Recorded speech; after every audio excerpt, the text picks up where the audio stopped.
Hello friends, welcome back to my YouTube channel Nigam Gyan. मैं हूं आपका host advocate Kushaldeep Shukla. Friends, जैसा कि मैंने कल ही शॉर्ट्स के माध्यम से आपको बताया था कि आपकी उत्तराखंड पीसीएसजी की वैकेंसी हैं वो बहुत जल्द आने वाली हैं और आज नोटिफिकेशन जो है उत्तराखंड जुडिशरी का वो आउट हो गया है। ये ऑफिशियल नोटिफिकेशन की कॉपी मेरे पास है और इस वीडियो में हम लोग बात करेंगे कि क्या एलिजिबिलिटी क्राइटेरिया रहेगा, कब से फॉर्म खोलेंगे, क्या लास्ट डेट रहेगी, क्या सिलेबस रहने वाला है और जो भी इम्पोर्टेंट पॉइंट्स हैं आपके उत्तराखंड पीसीएसजी से रिलेटेड उसको हम डिस्कस करेंगे। तो फ्रेंड्स, लेट बिल्कुल नहीं करते हैं और वन बाय वन सारे इंपॉर्टेंट पॉइंट्स को डिस्कस कर लेते हैं। तो फ्रेंड्स, अगर हम बात करें कि इसकी जो वैकेंसी है उसका फॉर्म फिलिंग कब से स्टार्ट हो रहा है, तो आप देख रहे होंगे, जैसा कि आप देख पा रहे हैं अपनी स्क्रीन पे, कि जो आपका फॉर्म जो ओपन होगा वो 1 मार्च यानी कि आज से शुरू हो गया है फॉर्म फिलिंग के लिए। आप आज से ही फॉर्म भर सकते हो। साथ ही साथ इसकी जो लास्ट डेट है वो 21 मार्च 2023 रात्रि 11:59 तक है। यानी कि सिर्फ आपको 20 दिन का टाइम मिल रहा है आपको फॉर्म फिलिप करने के लिए। आपकी लास्ट डेट जो है वो 21 मार्च है और जो फ़ीस पे करने की भी जो टाइम है वो भी 21 मार्च तक ही है। तो एक बार देख लीजिएगा कि किस तरह से क्या है। और 20 दिन का टाइम है, यानी कि आप टाइम रहते ही फॉर्म फिल कर दीजिएगा ताकि आपको कोई बाद में लास्ट डेट का कोई इशू क्रिएट ना हो। आप देखते हैं कितनी वैकेंसीज आई हैं और किस तरह से वैकेंसीज का डिस्ट्रीब्यूशन है, ये एक बार देख लेते हैं। तो फ्रेंड, जैसा कि आप सबको पता है कि उत्तराखंड की पीसीएसजी की जो वैकेंसीज होती हैं वो हमेशा कम ही आती हैं as compare to other states. तो वैसा ही इस बार भी हुआ है। तो जैसा कि आप देख रहे होंगे अपनी स्क्रीन पे 16 वैकेंसी यानी कि टोटल 16 वैकेंसी रिलीज़ की हैं कमीशन ने, जिसमें से जो 7 वैकेंसीज़ हैं वो अनरिजर्व यानी कि अनारक्षित जो सेक्शन है उसके लिए हैं, यानी कि जनरल कैटेगरी के लिए 7 वैकेंसीज़ हैं। और अदर जो हैं 4 वैकेंसी उत्तराखंड अनुसूचित जनजाति के लिए और उत्तराखंड अनुसूचित जनजाति के लिए 1 वैकेंसी और उत्तराखंड अन्य पिछड़ा वर्ग के लिए 3 वैकेंसीज और आर्थिक रूप से कमज़ोर यानी कि ईडब्ल्यूएस के लिए 1 वैकेंसीज।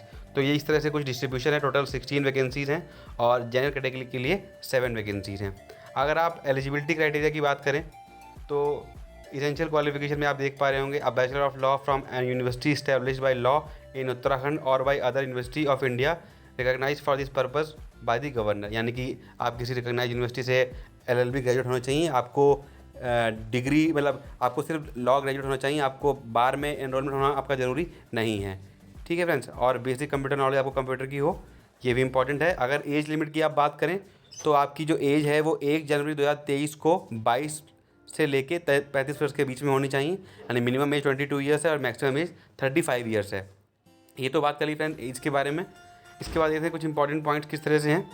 और जो अगर आप सिलेबस की बात करो तो सिलेबस का जानना बहुत ज़रूरी है। और हाँ, एक इंपॉर्टेंट चीज़ आपको बता देता हूँ कि आपका फॉर्म फिलअप कहाँ से करना है आपको। तो ये ऑफिशियल वेबसाइट उत्तराखंड गवर्नमेंट की है psc.uk.gov.in। यहाँ से आपका फॉर्म भरा जाएगा। आप यहाँ पे जाएंगे तो आपको फॉर्म का पूरा डिटेल मिल जाएगा किससे आपको फॉर्म भरना है। इसके बाद फ्रेंड बात करते हैं कि सिलेबस क्या रहेगा इम्पॉर्टेंट, वो एक बार देख लेते हैं। मैंने आपको बता दिया है कि किस तरह से आपका कितनी वैकेंसीज़ हैं, कब से कब तक की डेट है।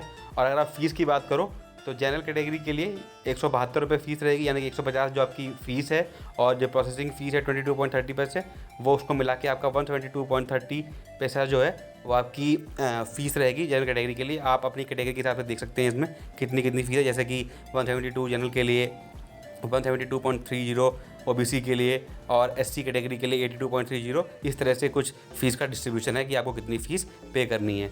अगर आप सेंटर्स की बात करो कि कहाँ कहाँ आपको सेंटर भरने का ऑप्शन आपके पास है, तो वो भी हम लोग देख लेते हैं एक बार। इसमें नीचे नोटिफिकेशन में दे रखा है कि कौन कौन से सेंटर्स अवेलेबल हैं आपको।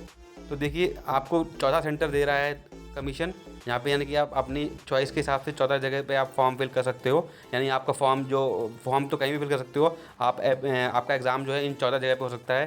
For example Almora, Bageshwar, Champawat, Haldwani, Khatima, Rudrapur, Pithoragarh, Dehradun, Gopeshwar, Haridwar, new Tehri, Rudraprayag, Srinagar, Uttarkashi.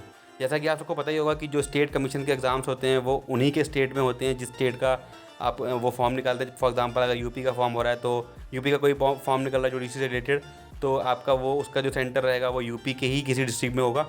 इसी तरह से उत्तराखंड में अगर कोई फॉर्म हो रहा है तो कोई एग्ज़ाम कंडक्ट हो रहा है तो उसका जो फॉर्म रहेगा, जो एग्ज़ाम होगा वो उत्तराखंड में ही किसी डिस्ट्रिक्ट में कंडक्ट होगा। तो यहाँ पे नंबर ऑफ़ डिस्ट्रिक्ट थोड़ी ज़्यादा हैं इस बार। 14 ऑप्शन आपके पास हैं। आप अपने घर के हिसाब से आपके नियरेस्ट जो भी आपका स्टेट सेंटर पड़ता हो आप उसको भर सकते हैं। ठीक है फ्रेंड्स, अब बात कर लेते हैं एक बार सिलेबस की। तो अगर आप प्रिलिमिनरी एग्ज़ाम की बात करें, प्रीलिम्स में क्या क्या पूछा जा रहा है, तो आपका जो पेपर होगा वो 2 पार्ट में होगा, भाग 1 भाग 2। यानी जो आपका पेपर होगा भाग 1 में क्या सिलेबस रहेगा वो देख लेते हैं एक बार। प्रारंभिक परीक्षा में एक वस्तुनिष्ठ प्रश्न पत्र होगा जिसके उत्तर प्रतंग OMR शीट के रूप में होंगे। प्रश्न पत्र हेतु निर्धारित समय 3 घंटे है।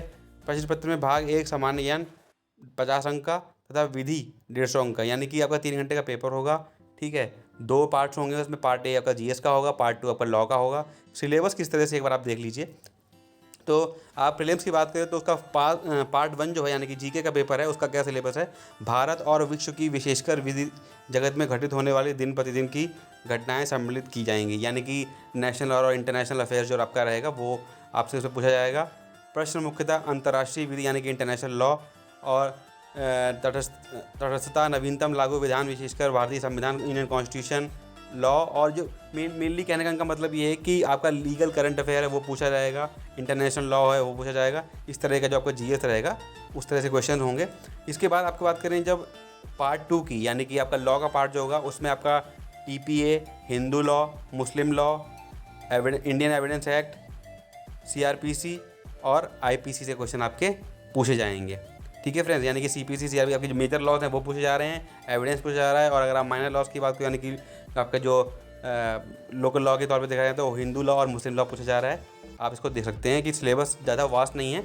हाँ, 2 पार्ट्स में होगा, पार्ट 1 में GS रहेगी, आपको बता दिया मैंने, और पार्ट 2 में आपका लॉ से रिलेटेड क्वेश्चन रहेंगे। इसके बात करते हैं मेंस में क्या सिलेबस रहेगा। तो देखिए मेंस के जो पेपर होंगे वो 6 पेपर्स होंगे और साथ में आपका इंटरव्यू है, वो तो आपको पता ही है। और कैसा डिस्ट्रीब्यूशन एक बार देख लेते हैं। देखिए जो आपका फर्स्ट पेपर रहेगा प्रेजेंट डे, यानी कि वही GS वाली बात हो गई। सेकंड पेपर जो आपका लैंग्वेज का रहेगा। थर्ड पेपर आपका सब्सटेंटिव लॉ का रहेगा। फोर्थ पेपर आपका जो है वो एविडेंस एंड प्रोसीजर का रहेगा। और फिफ्थ पेपर जो रहेगा आपका रेवेन्यू और क्रिमिनल लॉ का रहेगा। और सिक्स्थ पेपर जो है यानी कि for basic computer knowledge and operation practical examination.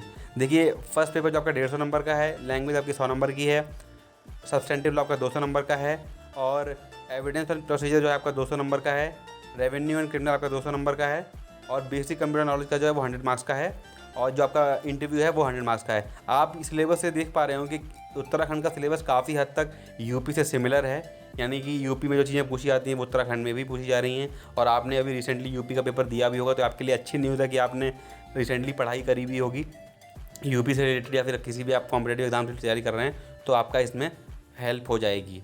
ठीक है फ्रेंड्स, इसके बाद देखते हैं कंप्यूटर नॉलेज वाला जो पेपर है, for basic knowledge of computer operation practical examination, Microsoft Windows operating system and Microsoft office, maximum 100 marks का पेपर होगा। और आपका क्वालिफाइंग जो मार्क्स होगा वो 40 मार्क्स आपको लाने होंगे। 1 घंटे का पेपर होगा आपका।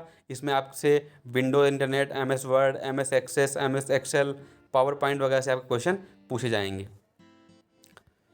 अगर आप सिलेबस को डिटेल में ज़रा देखें तो देख लीजिए एक बार आप किस तरह से है सिलेबस का। तो अगर आप प्रेजेंट डे की बात, आप मेंस का सिलेबस एक बार देख लेते हैं किस तरह से मेंस के सिलेबस में डिटेल में क्या क्या चीज़ें पूछी जा रही हैं।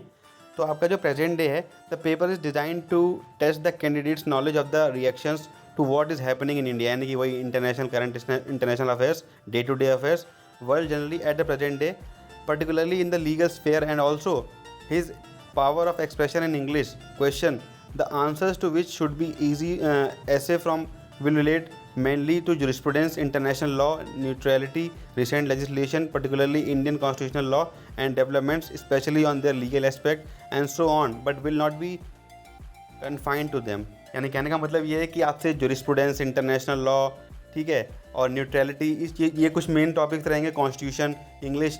तो बेसिकली ये टॉपिक्स हैं, और इसमें ये भी बोला गया है कि इस तक आपके कन्फाइंड नहीं रहेंगे, इससे अलावा भी कुछ पूछ सकता है। आपका करंट अफेयर जो जानते हो आपको कितना वास्ट सिलेबस होता है। अगर आप लैंग्वेज की बात करो तो लैंग्वेज पेपर का किस तरह से डिस्ट्रीब्यूशन है एक बार देख लीजिए आप। तो बेसिकली आपकी जो लैंग्वेज है वो passage in English will be set and the candidates will be required to translate it into the ordinary language spoken, यानी कि इंग्लिश टू हिंदी ट्रांसलेशन आपका 30 मार्क्स का आएगा। ठीक है, likewise a passage of Hindi will be required to be translated in ordinary English language. देखिए इसमें क्या है कि आपका English to Hindi translation 30 number का आ रहा है, और हिंदी टू इंग्लिश आपका 30 नंबर का आ रहा है ट्रांसलेशन। उसके अलावा there will be English precis writing also which will be 40 marks. ठीक है, प्रेसिज राइटिंग आपकी आएगी 40 मार्क्स की।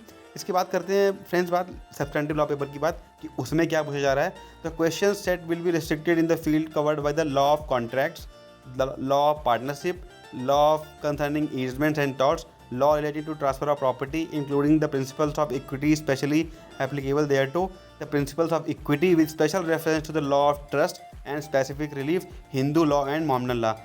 अगर आप इसको देखें तो आपका जो यूपी पीसीएसजे का सब्सटेंटिव लॉ का पेपर है, it is almost similar to that paper only. देखिए सब्सटेंटिव लॉ में वहाँ भी कम से कम 11 से 12 एक्ट्स पूछे जा रहे हैं और यही सारे एक्ट्स वहाँ पे भी हैं. ठीक है, तो आप देख लें कि आपका यूपी और उत्तराखंड का जो सिलेबस है पीसीएसजे का काफ़ी मैच करता है. ठीक है, इसके बाद फ्रेंड्स बात करें आप लॉ पेपर 2 यानी एविडेंस एंड प्रोसीजर लॉ की. इसमें क्या है, the field will be that covered by the law of evidence, the criminal procedure code and code of civil procedure including the principles of pleading. The question set will relate mainly to practical matters such as the framing of charges and issues, the methods of dealing with the evidence of witness, the writing of judgment and the conduct of cases generally, but will not be restricted to them. जैसा कि आपने देखा होगा कि UP PCSJ का भी syllabus यही है, यानी प्रोसीजर वाला है. उसमें आपकी प्लेन राइटिंग आती है, WS आता है और आपका चार्ज फ्रेमिंग आता है, जजमेंट राइटिंग आता है. ये सारी चीज़ें यहाँ भी पूछी जा रही हैं. The law paper 3 revenue and criminal law में कौन कौन से एक्ट पूछे जा रहे हैं फ्रेंड्स एक बार देख लेते हैं. UP zamindari abolition and land reform है, यानी कि ZLAR एक्ट का एक्ट पूछा जाएगा as applicable in Uttarakhand and IPC. ठीक है, आपका पीनल लॉ यानी कि IPC भी पूछा जाएगा इसमें. और आपका जो Uttar Pradesh zamindari abolition and land reforms act है वो भी यहाँ पे पूछा जाएगा. और जो आपका third for basic computer knowledge of operation practical examination जो आपका पेपर है वो 100 मार्क्स का होगा. जैसे मैंने आपको पहले ही बता दिया है, 40 मार्क्स का क्वालिफाइंग रहेगा. आपका MS Office, MS Word, MS PowerPoint, इन सबसे क्वेश्चन पूछे जाएंगे. आपका जो वाइवा वॉइस यानी कि आपका इंटरव्यू होगा उसमें क्या होगा, the suitability of the candidates for exam employment in the judicial service will be tested with the reference to the record at school, college and university and his personality, address and physique. The question which may be put to him may be of general nature and will not necessarily be of academic और legal nature. मतलब simple सी बात है कि interview में क्या पूछा जाएगा, इंटरव्यू का कोई सिलेबस नहीं होता है, आपको ओवरऑल प्रिपेयर करना होता है. ठीक है, और इसमें इंपॉर्टेंट नोट है वो देख लेते क्या कह रहा है फ्रेंड्स.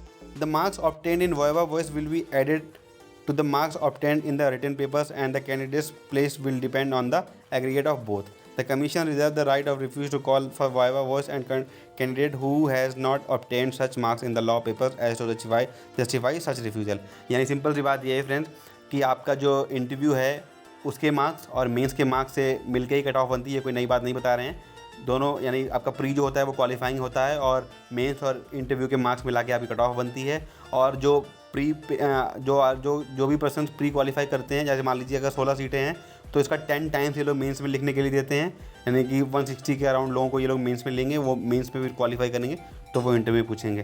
तो यहाँ तक जहाँ तक फ्रेंड्स है कि मैंने आपको सारी चीज़ें बता दी हैं A to Z, जो भी इस नोटिफिकेशन रिलेटेड इंपॉर्टेंट चीज़ें थी. अगर आपका कोई भी डाउट है तो आप कमेंट बॉक्स में पूछ लीजिए. और फ्रेंड्स अगर इस तरह की आपको इन्फॉर्मेशन चाहिए तो आप चैनल को सब्सक्राइब जरूर कर लीजिए ताकि आपको सारी जुडिशरी लॉ से रिलेटेड कोई भी अपडेट है वो आपको मिलती रहे. Thank you so much. Have a nice day.